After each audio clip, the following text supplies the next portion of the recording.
slasher spree, where mysteries and terror be and darkness comes for you and me. Join us on a slasher spree.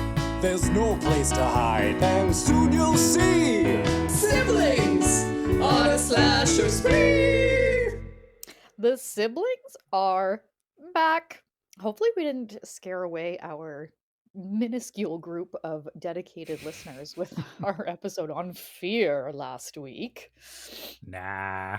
I think, if anything, our listeners have probably increased due to how insightful and educational we were. Or they've come back to see how many times we botch through pronunciations of big words that we aren't used to saying. And spoiler, that will happen again this episode. Touche. But whatever the reason, welcome back. Woo! As promised last week, today we will be exploring the history and mythology of ghosts. With perhaps a sprinkle, little seasoning, if you will, of personal experience with the subject. Oh, so ominous and intriguing. I will definitely be sticking around for that. I mean, you kind of have to. It's in the contract. But let's dive in. Right, okay. Belief in ghosts dates back thousands of years to ancient civilizations. We're going to start with Egypt. The belief in an afterlife and the existence of ghosts or spirits was a central aspect of their religious and funerary practices. The ancient Egyptians held a complex set of beliefs regarding the journey of the soul after death, specifically the Ka and Ba. The Ka and Ba, you say? I say that. The Egyptians believed that each person had a life force or essence called the Ka. The Ka represented the individuality and personality of a person. It was thought to continue to exist after death. Another aspect of the soul was the Ba, often depicted as a bird with a human head. Ooh. You know, the Ba was considered the mobile and flighty aspect of the soul. And it was thought to leave the body after death, but could return to it. The ancient Egyptians had a complex belief in the afterlife. They believed that proper preparation and rituals were absolutely necessary for a successful transition. Tombs, burial practices, and rituals like mummification were carried out to ensure the well being of the deceased in the afterlife. That's nice.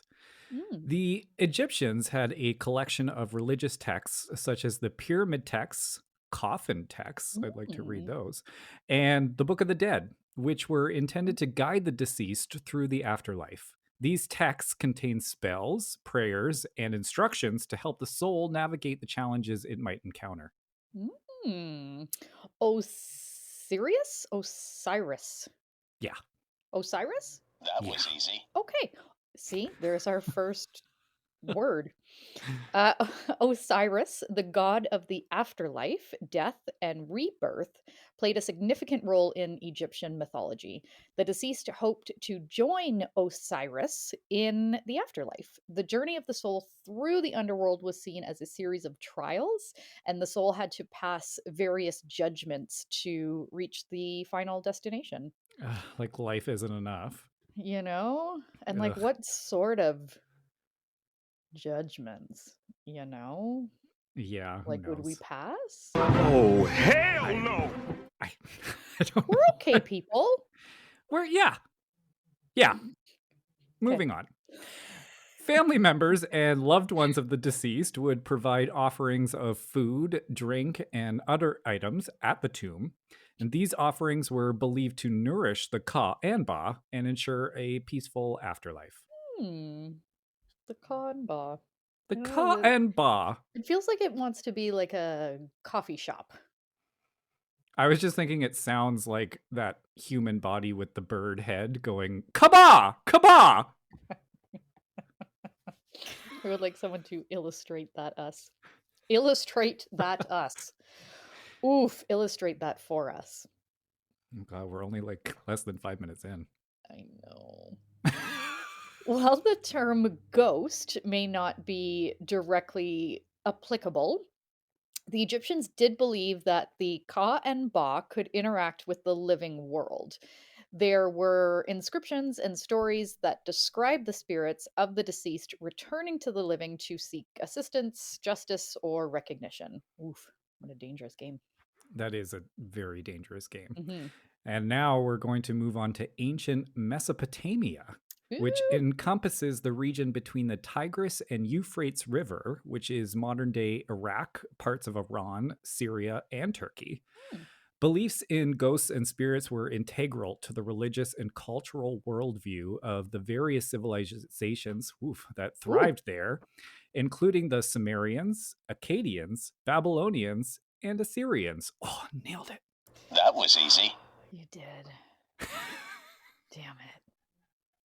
Because the very first Mesopotamian. I Oh, feel like I only know that or have heard of that word from friends. Like through because of Ross. Ross? Yeah. Yeah. Uh, Mesopotamian cultures believed in various spiritual entities, including ghosts, demons, and deities. The spirits of the deceased were thought to linger in the earthly realm, and their interactions with the living were considered possible. The Mesopotamians had a concept of the underworld, a dark and dreary place where the souls of the deceased resided. The underworld was often associated with the who? The god Nergal? Nergal? Nergal. Yeah. The fate of the Sounds soul. also like a word or a sound that bird would make. Nergal. Nergal! So many bird sounds. We're gonna be like, Uh, what's her face who calls all the animals to make her dress? It's Snow White. oh, that's Snow White. I think it's Snow White. Yes, we're like Snow White calling all these ancient birds to our windows. Ooh, scary birds. It's a dark fairy tale. Anyway, Right? sorry, carry on. Yes, Nergal! the fate of the soul in the afterlife depended on one's deeds in life and the proper burial rites performed. Oh, okay. We'd have a shot. Yeah. Funerary practices were crucial to ensuring a smooth transition to the afterlife. Proper burial rates included the provision, like you mentioned, provision of food and offerings to sustain the deceased in the afterlife. They were, again, considered essential. Here we go. The Epic of Gilgamesh. Yes. Ooh, an ancient Mesopotamian literary work emphasizes the importance of a proper burial and mourning for the dead. This is sounding a lot like ancient business practices. Like, Oh, that just sounds like something that no one could ever confirm, right? Because you're oh, dead. You can't come yes. back and be No. like, well, you didn't burn me properly. Yeah. So I'm Or like you seeing forgot the like jerky and cheese that they needed. Yeah, right? Exactly. Like, oh, I could have been in heaven right now, but you didn't poach those eggs for me. Mm-hmm. So yeah, sounds like a old white man idea. But Yeah. moving on. Mesopotamian texts, such as incantations and rituals recorded on cuneiform tablets. Is that like the iPad? I think it's like what Moses came down the mountain with, the 10 Commandments. Weren't they on like stone tablets? Oh. I think they're referred to as cuneiform.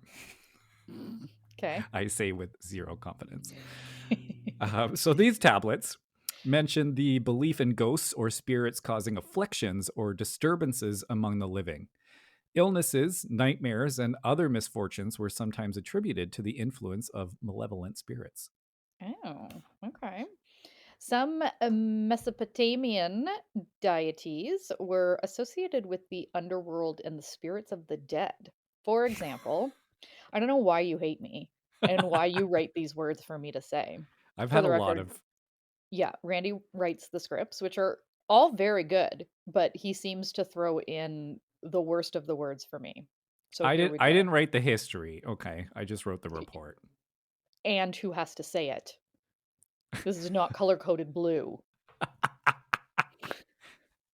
Okay. Ereshkigal. There you go. Okay. For example, Ereshkigal, the sister of Lana? Inanna. Inanna. Oh, what does that remind me of? That reminds me from something in Friends too. Of course it does. Manana. Remember when she gets her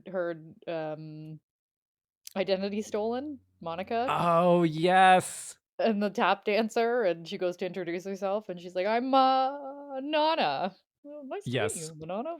You nailed it. Okay, for example, Erishkigal, the Mm. sister of Lanana, was the goddess of the underworld. Ooh, she sounds fun. In Yeah, she does. various myths, gods and goddesses could traverse between the realms. Oh, that's neat. Traverse between the realms of the living and the dead. Very cool. Mesopotamians performed rituals and recited incantations to ward off evil spirits, including those of the deceased. These rituals were often conducted by priests and included offerings, prayers, and symbolic actions to protect the living from spiritual harm. The Kudamawa. Kudamwa. Kudamuwa. Kudamua. Yeah. That doesn't remind me of anything. I was trying, but the Kudamua inscription, discovered in modern-day Turkey and dating back to the 8th century BCE, is an example of a funerary inscription that reflects beliefs in the afterlife. It describes the deceased Kudawama's desire for offerings and remembrance to ensure a peaceful existence in the afterlife. That's nice. I also feel like if people were this concerned with how they acted in actual life, right? maybe the afterlife wouldn't be such a big deal. Anyway, Mm-hmm. we are going to hop through time here and Ooh. head over to ancient Greece. Nice. Beliefs about ghosts and the afterlife were diverse and they evolved over time. The ancient Greeks had a rich mythology and a complex set of religious beliefs that influenced their views on the fate of the soul after death. So the ancient Greeks believed in an underworld, often referred to as Hades, where the souls of the deceased would go after death. Hades was ruled by the god of the same name. The journey to the underworld was often depicted as a challenging and a perilous one. Now, Mhm. I don't know if we're going to talk about this, but quick question. Yeah. Hades is like now like hell, right? Like Hades wasn't like the place to be. Or have No. we like turned it into that? Well, I mean, Or TBD? TBD, I think we Okay. have interpreted it Mm, in yeah. different ways, and Western culture obviously has a unique spin on Mm, interpreting things. So got it. Okay. we can put a Okay. pin in that because I'm not Got it. exactly sure. The departed souls were often referred to as shades or shadows in Greek mythology. These shades were considered insubstantial and lacked the vitality they had in life. The shades were thought to reside in the underworld and had a somewhat diminished existence compared to their earthly life. Hmm. So, proper burial rites were crucial in Greek culture to ensure a smooth passage to the afterlife. Failure to receive proper burial could result in a restless existence for the deceased. Funerary rituals included, again, offerings such as coins placed on the eyes of the deceased to pay the ferryman, Charon, for passage across the river, which is kind of cool. That is kind of cool. Yeah. But also it's like, oh, you can't escape the earthly need for money. God, So right? here, take these Yeah. quarters that I put on your eyes and use them to cross the river. Even though Oh, need the we dollar invented bill. money, and I'm pretty sure the underworld has no idea what money is. But anyway, the entrance to the underworld was guarded by Cerberus. Oh, a three-headed Mm. dog. Cute. Oh. And the souls of the dead had to cross the river Styx to enter. The Mm. journey to the underworld was often described in myths and literature, such as in Homer's Odyssey Go! and Virgil's Aeneid. Aeneid. Did I Aeneid. stutter? Perfect. The ancient Aeneid. Greeks the ancient Greeks believed in the possibility of communicating with the dead. Practices such as necromancy? Necromancy. Necromancy. There you go. Uh, or why? Practices such as necromancy or Divination. divination through the dead were mentioned in various texts. The most famous instance is the story of Odysseus Sure. consulting the seer. I'm just gonna stop. Like, can we just stop recording and call it a day? I mean, I did tell you to read through this a few times before we did this, I but did, but I should have used when you type the word into Google and then you press the little speaker button and it'll tell you it yes. reads it for you. I should have done that. Anyways, I don't even know where we left off there. Stupid words. Well, let's just move on then. Perfect. The Greeks see, now look, it's infectious. No, it's because you say erected. Yeah, you're right. It does trip me out. Boing, oing, oing, oing. The Greeks erected elaborate burial monuments, such as tombstones and mausoleums. Oh, God damn it, Kristen. To honor the deceased. These monuments were often adorned with inscriptions and reliefs depicting scenes from the deceased's life and their achievements. Ooh, like a tombstone, sort of. Yeah, such as a tombstone, which is what I said. Well, you said monuments. Oh no, such as tombstones. You're right, you did say that. Good Lord Jesus, help me today. Greek literature, including tragedies and epic poems, often featured ghosts and spirits. For example, in plays by playwrights like Aeschylus, Yep. Sophocles, and Euripides. Ghosts played important roles, interacting with the living characters and influencing the course of the events. The famous Roman author Pliny the Younger documented ghost stories in his letters. You didn't like that? No, well, just because you say things weird doesn't mean you can pronounce them any better. Oh. Certain religious movements, such as the Orphic and mystery cults, introduced alternative views on the afterlife. These cults emphasize purification and initiation rites, offering their followers the promise of a better afterlife, which again sounds very Catholic Church to me. Okay, I'm gonna hold my question. Okay. During the Middle Ages, which roughly spanned from the 5th to the late 15th century, beliefs in ghosts were deeply intertwined with the religious, cultural, and social contexts at the time. The Christian worldview dominated medieval Europe, shaping perceptions of the afterlife and supernatural phenomenon. Here are some key aspects of the belief in ghosts during the Middle Ages. Ooh. So, Christian theology during the Middle Ages was heavily influenced by the teachings of the church. The concept of an afterlife was central, with the belief in heaven, hell, and purgatory. Purgatory was seen as a temporary state where souls underwent purification before entering heaven. Right, that's like the in between. Yes. The in between. So the idea of purgatory gave rise to beliefs in ghosts or spirits of the deceased returning to seek prayers and assistance from the living. It was believed that prayers and masses offered by the living could alleviate the suffering of the souls in purgatory and kind of expedite their journey into heaven. Mm. And funerary practices were heavily influenced by Christian rituals. Proper Christian burials with consecrated ground and religious ceremonies were considered essential for the peaceful repose of the soul. The neglect of these rituals could lead to the belief that the deceased might become a restless spirit. Ooh. The medieval period saw the rise of Memento Mori art. It's a type of art which Yes. focused on the theme of mortality and the transience of life.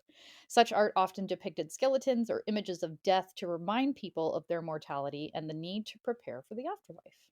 Which also falls under the category that you really like. You want to find like that hair art. That would be Yes. considered memento mori. Oh, okay, okay. Medieval literature, including religious texts, chronicles, and folk tales, frequently featured ghostly apparitions. Ghosts were often portrayed as souls seeking redemption, delivering important messages, or warning the living about moral consequences. Let's Mhm. just hold on. Ooh. So let me say you spend all of this time living, right? Then you die. Then people Mm-hmm. spend all of this time over your burial and the practices so that Mm-hmm. you can go and have a peaceful afterlife. But then all you want to do is come back and warn the living about stuff that's happening in the living town? Mm, no, ma'am. I'm out. Right? Like that I am seems not weird. coming back for nothing. Right? Like The just sweet release of death. That is- So, medieval Europe was rich in supernatural folklore and superstitions. Mm. Stories of haunted places, restless spirits, and encounters with ghosts were very common. Folk beliefs often incorporated elements from excuse me, pre-Christian traditions and local mythologies. That would be really fun to say 3 times fast. Pre-Christian traditions, pre-Christian traditions, pre-Christian traditions. Oh, you did it. Boom. Yes, queen! The veneration of saints and the belief in miracles played a role in medieval Hmm. ghost beliefs. It was thought that saints could intervene in the lives of the living and that miraculous events could occur, including encounters with the spirits of the deceased. The idea of wandering souls or ghosts seeking redemption was prevalent in medieval thought. These souls were believed to be in a state of transition, and their interactions with the living were sometimes depicted in religious narratives or folk tales. Beliefs in witchcraft and the occult were also part of medieval culture. Accusations of necromancy, the practice of communicating with the dead, were sometimes associated with the fear of ghosts and supernatural entities. What's the word? Necrophiliac. Yeah, That's why I that's was like, necromancy. Yeah. Yeah, yeah. so So you're necro like communicating dead? with the dead and necromancy, and I think You're we doing know it with the dead in as a necrophiliac. Yes. Got it. During the Renaissance, which spanned roughly from the 14th to the 17th century, there was a revival of interest in classical knowledge, literature, and the arts. The Renaissance marked a period of intellectual and cultural flourishing, and beliefs about ghosts during this time were influenced by a combination of classical ideas, Christian theology, and evolving perspectives on science and philosophy. Mm. So here are some key aspects of the belief in ghosts during the Renaissance. Ooh. So the Renaissance saw a renewed interest in the classical works of ancient Greece and Rome. Mhm. Classical ideas about the supernatural, including ghosts and spirits, influenced Renaissance thought. The works of ancient authors like Virgil and Ovid were studied, and their themes often found expression in Renaissance art and literature.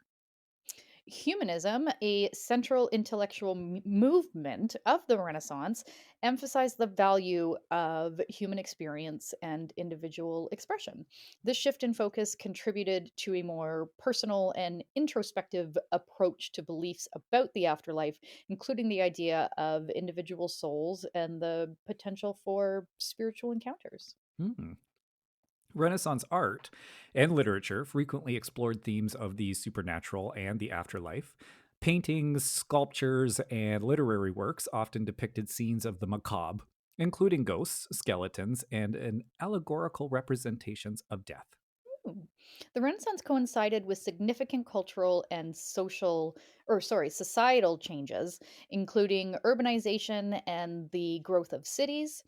Urban legends and ghost stories became part of the popular culture of Burgeoning. burgeoning, what? Burgeoning. Burgeoning city. What does that see? Like, do you know what that means? Yeah, it means like expanding. So why couldn't you just write expanding city life? Because that doesn't make us sound as smart. I am smart. S-M-R-T. I mean S-M-A-R-R-T. Well, I don't know because this whole conversation didn't look so great. The idea of ghosts haunting specific locations gained prominence during this time. Well, Christianity remained a dominant force. Surprise. There were shifts in religious thought during the Renaissance. Some thinkers explored mystical and esoteric interpretations of Christian doctrine, influencing beliefs about the afterlife and the possibility of spiritual encounters. So the Renaissance saw an interest in the occult and alchemical.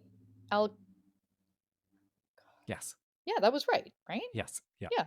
Trust your gut. Alchemical pursuits. Some individuals explored practices associated with mysticism, alchemy, and hermeticism. Yes. Let's go. Hermeticism. What? That's right. Okay, which occasionally included the pursuit of communication with spirits or the study of Esoteric. esoteric knowledge. They're all gonna laugh at you. This might be our last episode, guys. Mm. The works of William Shakespeare. Oh, hey, Willie. He's in the game now. Yay. A prominent figure of the Renaissance includes several instances of ghostly apparitions. Ooh. Perhaps the most famous is the ghost of Hamlet's father in the play, ready for it? Hamlet, which reflects themes of revenge, justice, and the unresolved issues of the deceased. What would an unresolved issue of the pretty much anything. I get it. Oh, like Because I'm like, you're literally. dead. What do you what's unresolved? Oh, But yeah. I get it. The Renaissance also witnessed the emergence of scientific inquiry and a more skeptical approach to traditional beliefs. Mm. While many continued to hold supernatural beliefs, there was an increasing interest in rational explanation and a questioning of superstitions. The scientific enlightenment brought a lot of skepticism to the topic, and belief in ghosts waned among the educated elite, such Ooh. as ourselves. Right? Like hashtag science coming for the win here. I love science. During the 19th century, beliefs about ghosts were influenced by a combination of religious traditions, scientific advancements, literary movements, and cultural changes. This period saw a complex interplay of spiritualism, Gothic literature, and evolving scientific perspectives. Yeah, the 19th century witnessed the rise of spiritualism, a movement centered around the belief that it was possible to communicate with the spirits of the dead. Seances, mediums, and Ouija boards gained popularity as people sought to connect with departed loved ones. The Fox sisters, who claimed to communicate with spirits through rapping sounds, What? Mhm. played a significant role in the early spiritualist movement. Like, are we talking like the genre of music rap? Yes, I believe the Fox sisters back in the 18th century were channeling Nicki Minaj in order to communicate with the spirits. For a brief moment there, I was like, oh damn, he knows like what he's talking about. He's about to legit answer one of my questions. That was rude. So good. No, I believe the communicating with rapping sounds, I sounds. think, is when you're like doing a little bop bop bop, and then you're like, come back at me with a little bop bop. Don't quote me on that. You know what we're gonna do? Here's what we're gonna do for the listeners. Oh. We're going to Google it post-production, and I'm gonna give Oh. you a little snippet right here.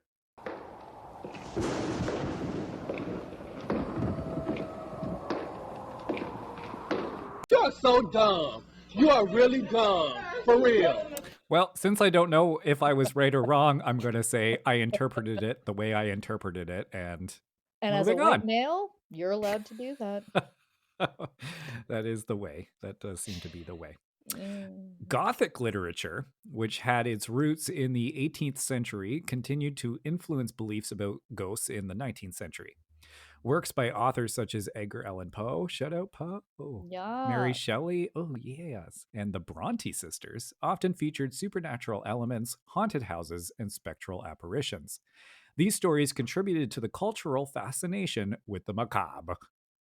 So speaking of Edgar Allan Poe, Uh, you watched the Fall of the House of Usher? Is that what I it's? did. Yeah, and you said you were like meh, and I just loved it. I said a God, I meh. loved it. I said it was a meh. Mm. It had its moments. I did really like a lot of it, but overall, it kind of Yeah. fell into the first, like the two haunting seasons Which I just first, love so much. which I But didn't like. So far, yeah. Midnight Mass is killing it for me, and I'll keep coming back Yeah. with anything this guy does in hopes that I will get another Yeah. Midnight Mass, but it doesn't seem to. But and you know what? That opinion is unpopular too. I was talking to one guy at work about it the other Yeah. day, and he was like, "Oh, you liked Midnight Mass?" And I was like, I know. I mean, Midnight Mass is stunning, but so are a couple like that original The Haunting of Hill House. Oh my Yeah, and I watched it. I tried to God. watch it like 3 times, and I just was like, That's so "Why do people crazy. like this?" Yeah, I don't Yeah, know. Anyway, crazy. we got off topic. Yeah. So the Victorian era had distinct mourning rituals and customs. After the death of a loved one, families would often engage in elaborate mourning practices, including wearing mourning attire and participating in mourning ceremonies. The concept of memento mori, or the remembrance of death, was prevalent. So I think this is where the hair art Yes. came in, right? Yes, and it actually reminds me, do you remember, it was, I think, a couple Halloweens ago, pre-COVID, we did that tour of the Oh, haunted yes, yes, building around me, and they took us through, yes. like, those funerary That was really neat. practices? Yeah, So interesting. I do, yeah, I recall that. That was really cool. Dang. Mhm. Um, oh, where are we here? Okay. The The 19th century was a period of significant Mm, scientific advancements and the spread of skepticism.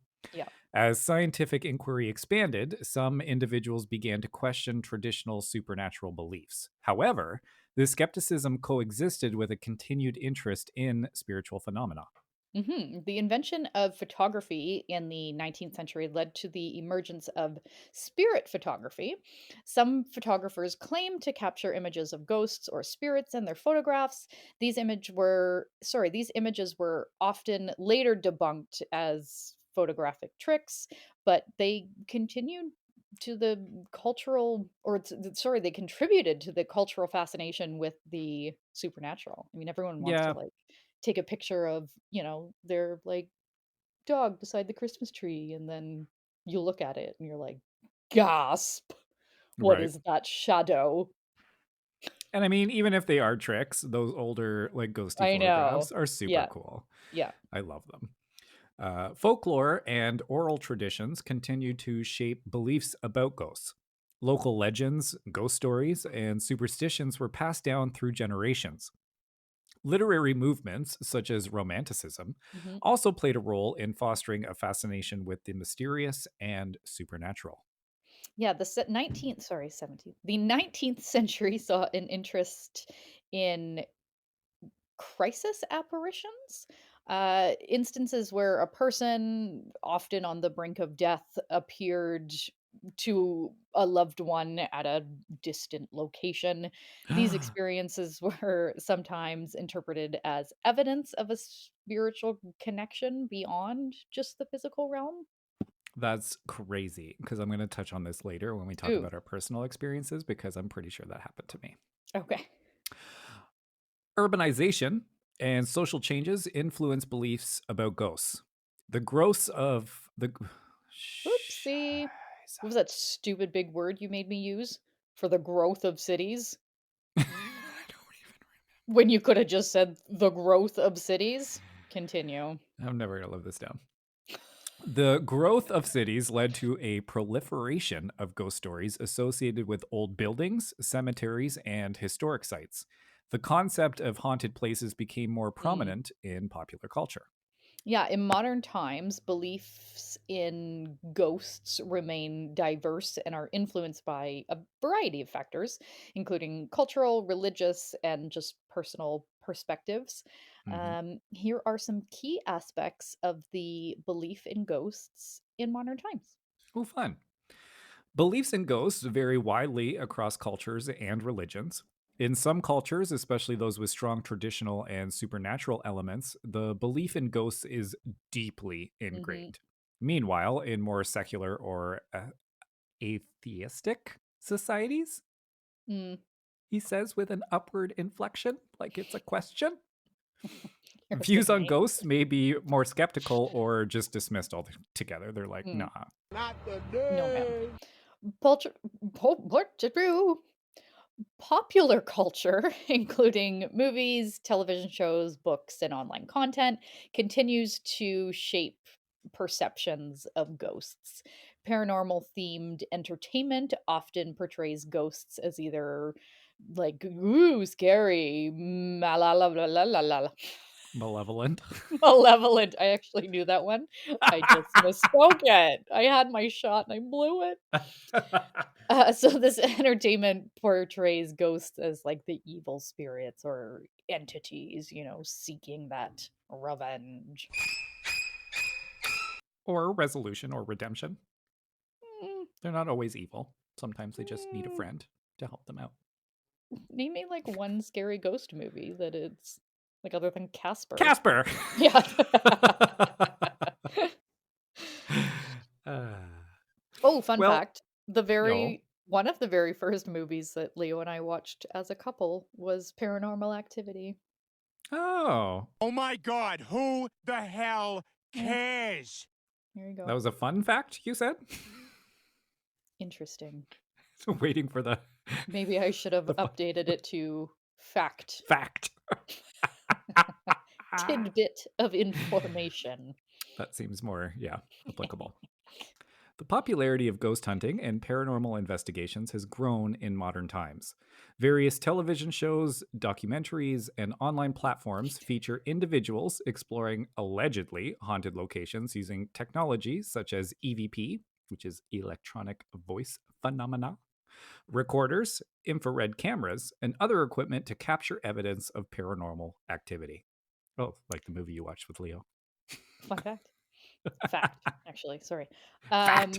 Whenever I hear the word, and I've heard it a couple times, and I'm like, no, don't do it. Phenomenon or phenomena, however, what like vase, vase, however you want to say it, Yeah. is just that RuPaul song. Phenomena. Yeah. What's it called? You champion. You're a Yeah. champion. Yeah. And Okay, so we're gonna you do a got that little from snippet of that song right here. It's a phenomenon. well, that was And now everyone knows completely what I'm referencing. right. Despite the enduring fascination with ghosts, scientific skepticism remains prevalent in many societies.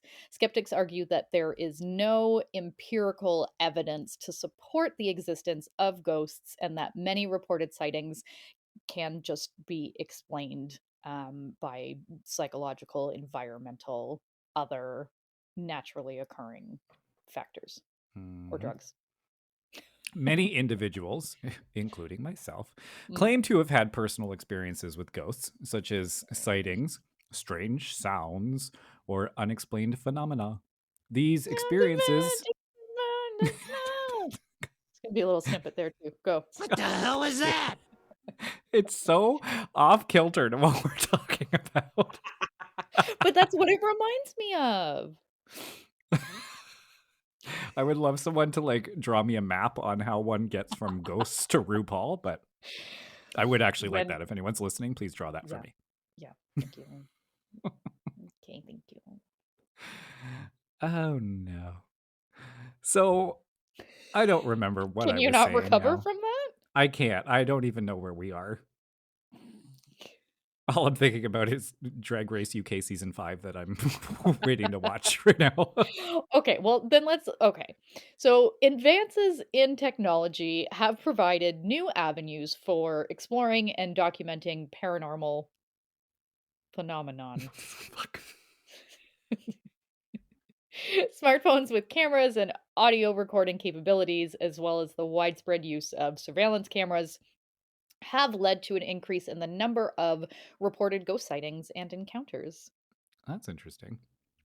Because I New mean, there's cameras everywhere, everywhere, right? but like I don't know. Yeah. Anyway, moving on. Yeah. New Age and spiritual movements often incorporate beliefs about spirits, including ghosts, into their worldview. Some individuals within these movements may engage in practices such as meditation, mediumship, or energy healing, which are believed to Ooh. facilitate communication with the spiritual realm. Haunted tourism has Whoop, whoop. become a thriving industry, partly just because of us, Because in of various us. parts of the world. People visit allegedly haunted locations, such as historic buildings or sites with a reputation for paranormal activity. Um, and a lot of time they do like those guided tours or walks, and it's Mm. like a whole like experience thing, you know? And I guess the slasher siblings would like to say you're welcome to haunted tourism for your yachts and many mansions in the hills. Yes. The internet and social media play a significant role in the dissemination of ghost stories, paranormal investigations, and personal accounts. Online communities provide platforms for individuals to share their experiences and discuss their beliefs in ghosts, like podcasts, for example. Oh, there she is. It's fascinating. I think I can confidently say that we both, including our listeners, just like graduated from Spectral Academy. We have so much Oh, knowledge, yeah. even I though think nothing was like pronounced correctly, but we got there in the end. no, but I definitely think our listeners will have a degree from the Obscura Institute at the end of this podcast Hmm. chapter. Actually, we should market that. Hashtag copyright, hashtag generating revenue.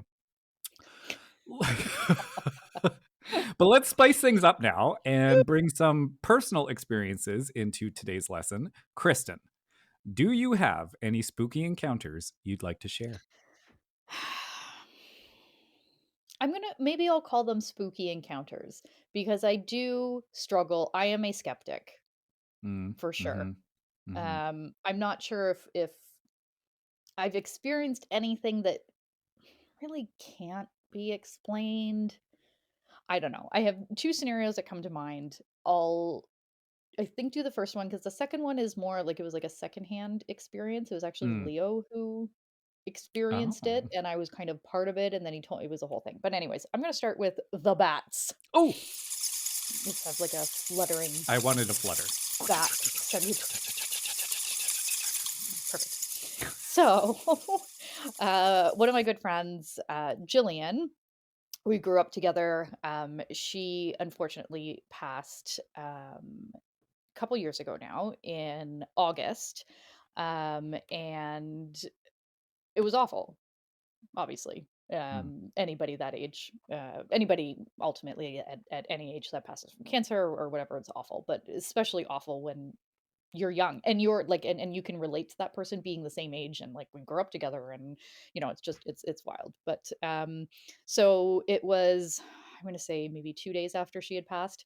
I was sitting on the couch just in misery ultimately, um very upset, crying, emotional, that whole thing. Mhm. um I don't know like the proper pattern to tell the story because there's a bit of a backstory too. So I would always send Jillian like a picture of like my newest oddity or whatever, right? Mhm. And she was not into it at all, but she'd be like, "Oh, that's nice for you." Like, So like Adam. yeah, basically. And so one of the most like or the most recent oddity that I had got was this bat Um, and it was just really neat, and I never got to send her a picture of it, right? So that's, I guess, sort of the backstory. So, anyways, I'm sitting on the couch. She had passed a couple days prior. Um, very upset, and I'm thinking like, holy shit, like how? Like this is I don't know, like how are we never gonna like laugh at something together again, or like how is this even possible? And literally right at that moment, a bat comes swooping through my house. Not the bat that I purchased, because that was very dead and very much so in its little glass I was going to say cloche. that would have required a follow up, but So this bat is flying through my house. And I'm like, what? Middle of the day. Like it's not that's like wild. so anyways, this bat comes flying through my house, and it was that like almost like aha moment of like you bitch. Like so whatever, I called the neighbor, got the bat. Between that day and we had a little like celebration of life for her, Mhm. like 3 weeks, a month after she had passed, um 2 to 3 more bats No randomly, way. like sitting here. Oh, there's a bat flying through the kitchen again. So anyways, that's like, but again, I don't know, that's kind of my spooky story. I mean, that's definitely one of the more heartwarming bat stories I've ever heard. Right, what a mix Yeah. of emotion. Yeah. But cute all the same. Do you like I don't know. Well, I feel like I can think of like a handful of stuff between the two of us too, but it's like, can you explain it away? I don't know. You go. What do you have? probably. I mean, I vaguely recall a few Ouija board instances as a kid that come to mind because Yeah. obviously we had one. Yes. One time I was playing with one of our parents' friends in the back of their mobile home. Ooh. Ooh. Ooh. I don't like how that sounds. No, get your mind out of the gutter. But Granted, okay, it was Shelly, wasn't it? it was Yeah. Shelley. Yeah. And yeah, maybe I didn't phrase that right. Mm, Pushing past it. yes. We had connected with an entity on the board and had lit a candle up on the table beside where we were playing, and we kept asking it like to blow out the candle that was sitting there, right? Like, show us a sign. So after asking multiple times with no success, Mhm. as I'm sure most 12-year-olds do, I grew frustrated and told the ghost off. So then I'm like, okay, I'm over this. So I go to blow out the candle that was sitting beside us, and all the wax flew up into my face. Gasp. Right? I was picking wax out of my eyelashes for days. Kind of spooky. Yeah. Or I just blew too hard. But I've never had any complaints. So. Ew. Ew. I don't like that. I gotta try and fit one penis joke in every script. Yeah, I guess that's fair. Oh, so circling back as well, since we talked about these like spectral apparitions Mm. that tend to come to you like when they die. So I Oh, don't know if yes, you yes. remember when, oh God, I'm a terrible person. One of Dad's brothers had passed away, and I don't remember Okay. which one it was. And in my Let's see. defense, as you know from the last episode, there was a few, so it's not Mhm. just one name I'm forgetting. No. But anyway, he had passed away, and I didn't know that. And Dad had gone to, I guess, start collecting belongings from his apartment. Mm. And he ended up getting me this really cool like weapon that was hanging on the wall. It was like a mace, Oh, with the yeah. like the balls with the nails on the end. Singular. Anyway, this was all before I knew he had passed away. And I remember being in that bathroom upstairs on Applewood by our bedrooms, right? Mhm. And I was washing my face or something. And I went down and was washing my washa. And then I stand up and I saw someone standing at the end of the hallway. Ugh. Like, Was it me? terrifying, right? No, it was like, it was just like that split second where like you can Mm, see someone standing there. yeah. And I turned around and obviously there was nothing there. But Hmm. I was like, oh, that's so weird. And then when dad came home and said that his brother had died and he brought me this weapon to hang on my wall, I was like, ooh, So he came to check yeah, in. He came and was like, okay, this is a good home for my mace. all's good. So That's sweet. could have been a spirit. I could have poked myself in the eye while washing my face. I was gonna say, could have been a little sudsy in your eye.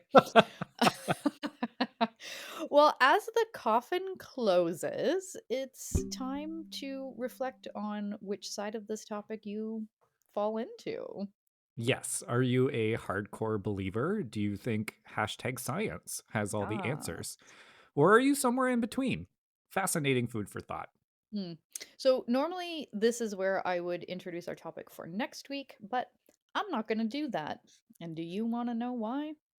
Well, I mean, I do because I suggested it last week, but please expand on that Eh. for our listeners. It is nothing exciting. We just we can be a little flighty sometimes. Mm, So we just don't want to commit ourselves to a topic for next week. And then we can have the freedom to brainstorm or be like, you know what? Let's talk about this instead. yeah. And you know what? It's our show, so we can do what we want. Mm, Plus, everyone loves a good mystery. So join us next week to find out what kind of fringe topic we'll be mm. discussing and the history behind it. So this has been Kristen, And Randy. slashing our way into your hearts. And nightmares. Happy haunting! Bye-bye, witches!